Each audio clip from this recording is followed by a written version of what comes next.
যাওঁ বুলি ক'লে আমি আপত্তি কৰিলোহেঁতেন নেকি? ইমান মিছা কথা কৈ পেলাই কিয় যাব লাগে? মই দুবৰীক সুধিম বাৰু। নাই নাই নুসুধিবা।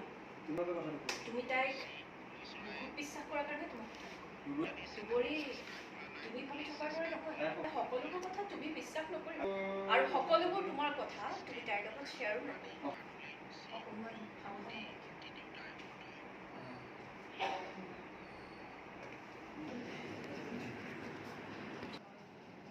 তুমি মাৰ ঘৰত যোৱাৰ কাৰণে মই তোমাক বেয়া পোৱা নাই। মোৰ বেয়া লাগিছে তুমি কথাটো আৰু নজনোৱাৰ কাৰণে। তুমি যদি মাৰ ঘৰলৈ গ'লাহেঁতেন মই তোমাক এনেকৈ নপঠিয়াম। বাবাই হ'লেও তোমাক নমাই থৈ আহিলে। কাৰণ আমাৰ ঘৰখন এটা সপোনৰ কথা আছে। তুমি এনেকৈ অথৈ ৰিক্সাত যোৱাৰ কাৰণে মাহঁতে চাগে দুখ পোৱা নাই। আৰু তেওঁলোকে ভাবিব যে আমাৰ ঘৰখন উঠাৰ কাৰণে এখনো গুৰুত্ব দিয়া নাই। কিন্তু কথাটো জানো তেনেকুৱা হয়? নাভাবে আগতে একো নাভাবিলে।